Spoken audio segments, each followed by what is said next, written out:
జరగండి జరగండి జరగండి మనసు నుంచి మాసు పీసు వచ్చనండి. త్రిబుల్ ఆర్ సినిమా తర్వాత రామ్ చరణ్ హీరోగా చేసిన movie game changer.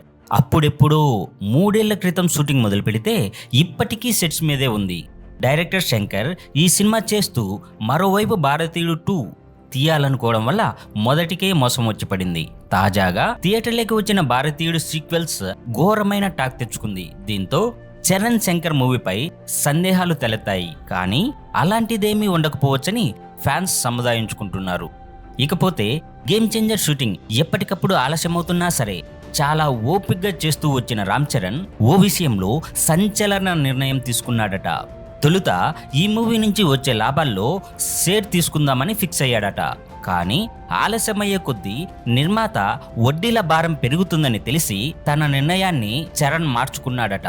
Pan India wide release కానున్న గేమ్ చేంజర్ కోసం రామ్ చరణ్ కి 90 కోట్ల రెమ్యునరేషన్ ఇవ్వనున్నారట.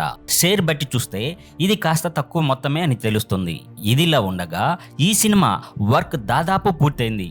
మరో 15 రోజులు షూట్ పూర్తి చేస్తే అంతా కంప్లీట్ అయిపోతుంది. ఇక ఈ ఏడాది దీపావళికి లేదా క్రిస్మస్ కి గేమ్ చేంజర్ థియేటర్లలో రిలీజ్ ఉండవచ్చని అంటున్నారు. కొన్ని రోజులు ఆగితే కానీ దీనిపై క్లారిటీ వచ్చేలా లేదు. ఇలాగే మరిన్ని అప్డేట్స్ చూస్తూ ఉండాలంటే సూపర్ సినీ షో ఛానల్ను సబ్స్క్రైబ్ చేసి ఒక లైక్ కొట్టి మీరేమనుకుంటున్నారో కామెంట్ రూపంలో మాకు తెలియజేయండి.